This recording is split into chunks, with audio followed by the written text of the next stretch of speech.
Todo Max ang pagganap ng aktor na si Jong Hilario sa kanyang papel bilang Django sa seryeng Sigabo. Pero syempre, may ihahataw pa si Jong bilang dancer at father ni Sarina. Nasa frontline ng balitang yan, si News 5 Entertainment Correspondent Bon Belinario.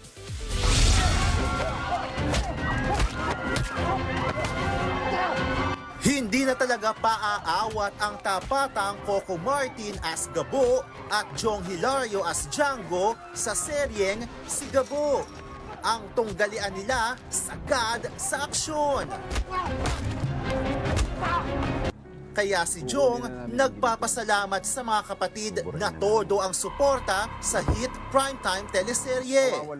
Pag may project si Coco, talagang pinag-iisipan niya, pinaghihirapan niya, ginagastusan niya. And siguro yun ang nagbubusa talaga sa akin ng tao.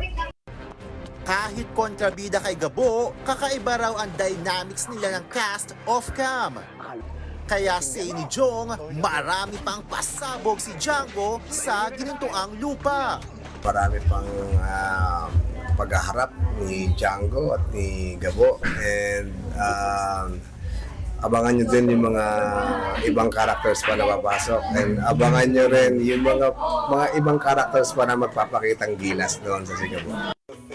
Pero time out muna sa aksyon at drama.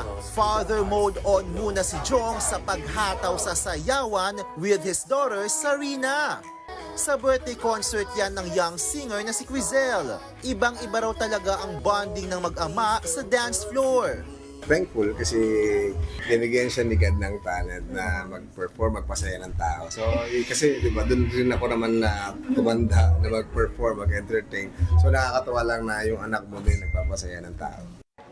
Napapanood si Jong sa Sigabo pagkatapos ng Frontline Pilipinas, alas 8 ng gabi sa Todo Max Primetime 5 ng TV5. Nagbabalita mula sa Frontline, Von Belinario, News 5. Mga kapatid, Jervy Wrightson po. Eto na nga. Para sa latest showbiz news at iba pang kay-alaman, mag-follow at mag-subscribe na sa social media pages ng News 5.